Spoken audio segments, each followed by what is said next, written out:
Thank you very much, and thank you for the invitation to this conference. I think it's very timely. And as Mr. Antal rightly noted, there's definitely a national dimension to such a situation. However, I think it's really important that the national initiatives are carefully aligned with what's going on at the EU level in order to ensure that we continue with a solidarity project, a common project in Europe, and avoid fragmentation. I think the enemies of Europe today would like us to go it alone. They would like to see 27 countries doing each their thing and not a consistent bloc working together. Is it possible to see the slides that we had produced, or? Otherwise, I can just start off with my notes. So the perspective of the electricity industry on this crisis is that we need to understand basically what are the root causes of this crisis in order also to take, let's say, the right initiatives. And if we move on to the next slide here, and you can go one further, we're trying to basically say what we're experiencing today is the consequence of a very deliberate and targeted attempt to disrupt European energy supply and create confusion and problems in European markets.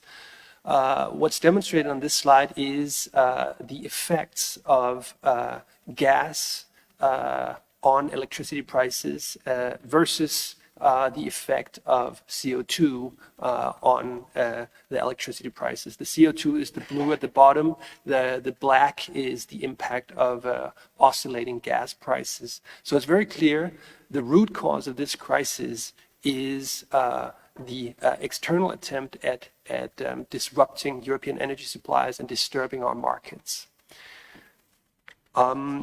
Moving on to the next slide, and here it's important to understand that only if we address those root causes in our attempt to change will we be successful. This slide shows the current energy supply of Europe, and it's very clear that if we are able within a short time frame to shift towards more renewable, more carbon-free sources, we will also have less dependence on the imports of foreign fossil fuels. This is the reason why Putin has been so successful in disrupting our energy system, our energy supply, and disrupting our political systems as a consequence. So let's move on to the next slide. The consequences that we're facing, we can take one more. The consequences that we're facing are very obvious. We see ripple effects throughout the economy. We're now at an inflation rate of plus 10% last month, and it's very clear that the background for this is the increasing energy prices as a key component here. Next slide. What we're seeing here is a very significant increase on wholesale prices. Countries have gone about this in different ways to minimize the impact on customers, but the impacts on wholesale prices are very significant if we compare to the 2020 average, which was unusually low due to COVID and high availability of renewables. We are seeing a factor 5 increase since January in 2021.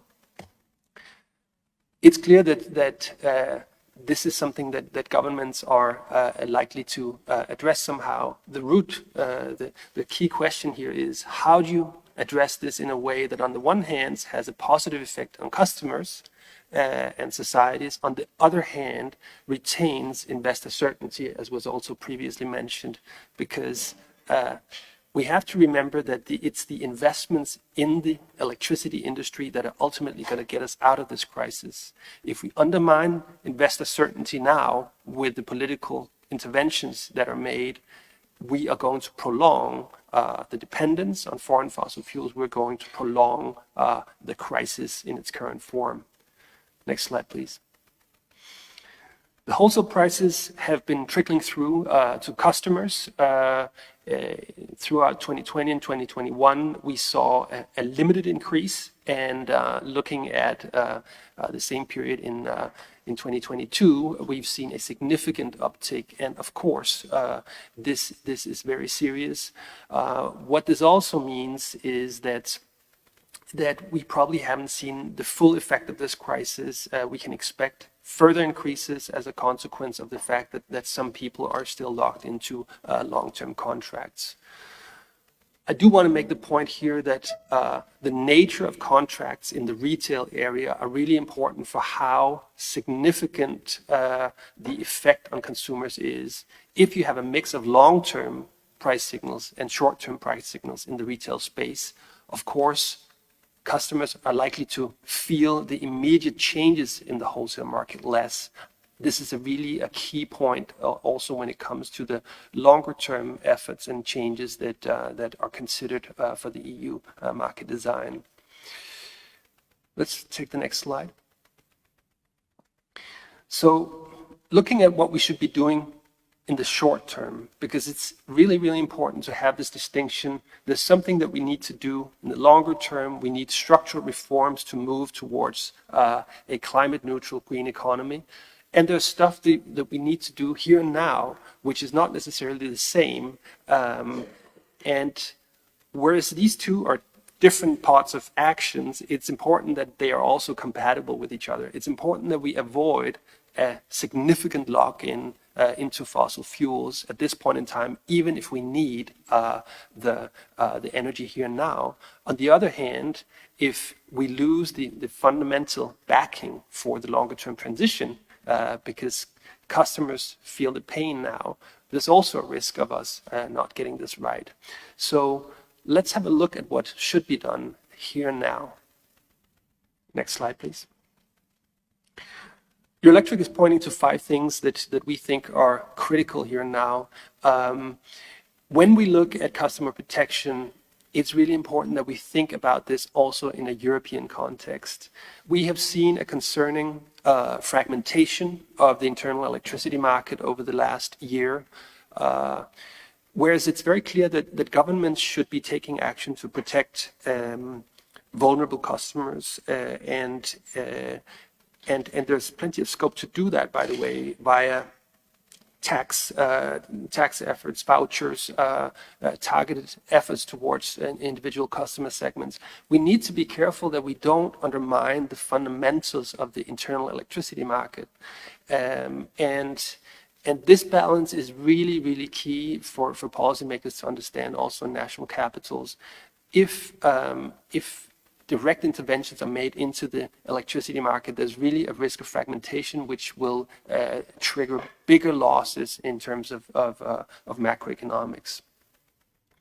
The second key point we're pointing to is, as also mentioned previously, we need to talk about energy savings in a different way than we have before. If Europe does not save energy, we are going to have emptied our storages for gas by March next year. If we save around 15% as proposed by the European Commission, we're going to make it through the winter, and we are going to have a fair chance at replenishing the storages up until the next winter, which will potentially be even more critical than this one. So demand moderation is key to make it through this winter and the next.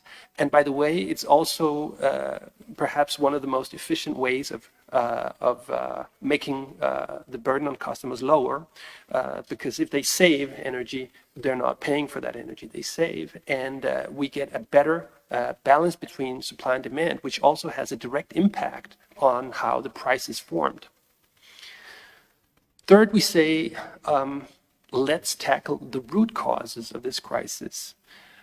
To be a bit polemical, we feel that the European Commission has been trying to fix a gas problem with an intervention in the electricity market. The root causes, as was shown very clearly before, is significant changes in the gas prices. Yet all the political interventions have been happening up until now in the electricity market. So in essence, what's happening is that we're fighting symptoms rather than the root cause of this problem. If we were to look at a much more targeted effort at controlling the pipeline gas that comes into Europe, controlling the prices of that gas, striking new deals with Norway, striking new deals with Azerbaijan, striking a deal with Russia on what that energy was going to cost, the effects in the electricity market would have been much lower. So we need to look at that question of how to control the prices. Just a few interesting figures perhaps to consider. The amount of money we've spent on paying for gas in Europe this year goes above 400 billion euros. That's perhaps 3 to 4% of GDP. How long can we sustain this? How long is it sustainable to pay billions and billions to our allies in Norway, for instance, while people are freezing in Europe, while people are dying in Ukraine? Is that the true nature of solidarity? I think we need to talk about this. We need to address this and find solutions. Fourth, we need urgently to increase the liquidity in the market. Liquidity in the forward markets have dropped significantly, and that means that everybody's holding back. Nobody dares to make a new deal, and that is poison for the customers. It's poison for the markets and for the investors. So we need to look at how we can inject more liquidity into the forward markets. This is a key part of the solution to the current situation. It sounds technical, but it's something that needs to be addressed. We need to talk about those long-term investment signals and a better functioning of the forward markets. And then we need to think about this investor aspect. If the markets continue as they are today, we're going to see investments in renewables stalling. If there's a continued intervention, series of interventions in the market, people will go elsewhere with their money. It's as simple as that.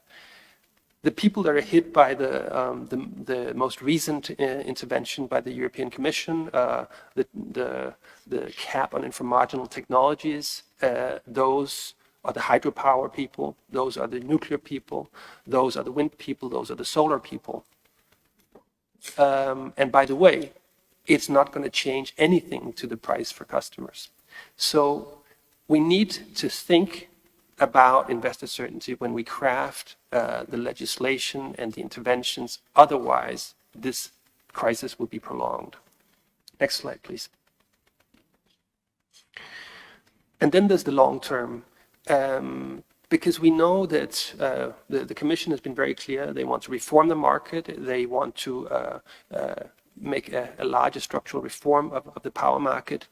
Here again, first thing first, think about investors. If investors don't know what's going on today and they have no clue what's going on tomorrow, why would they put their money in our markets? Why would they invest?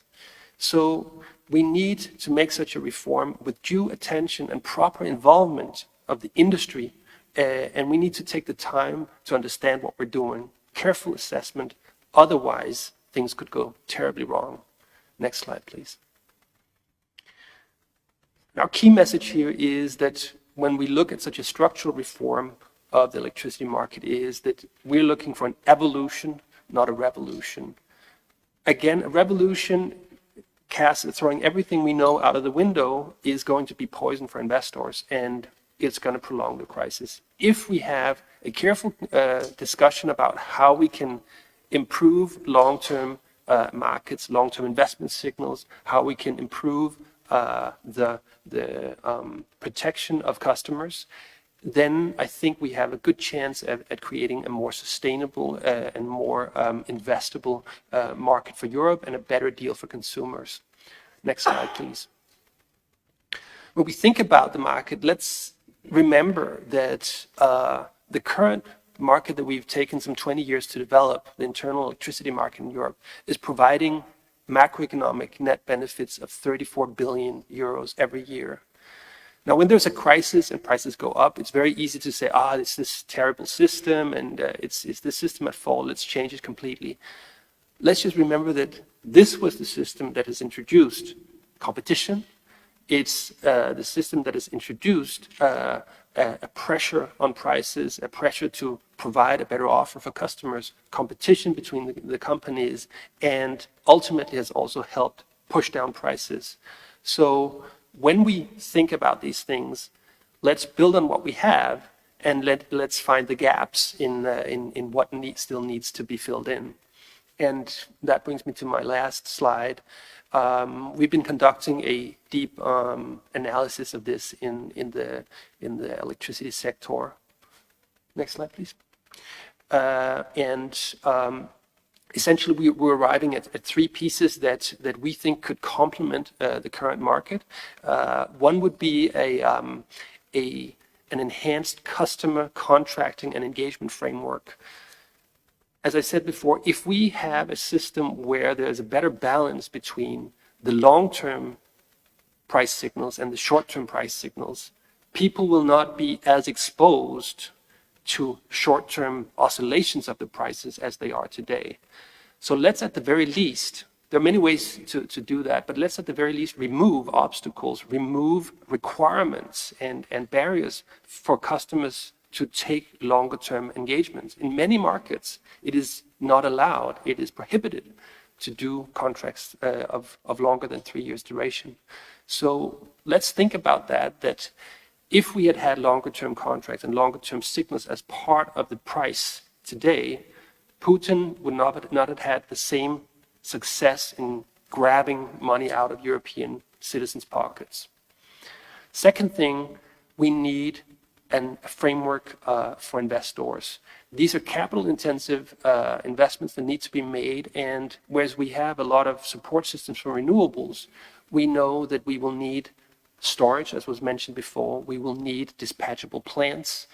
What is the investment case for those technologies? How do we build that investment case? How do we create a system that allows us to assess what those system needs are and basically support those with the necessary investments and remuneration?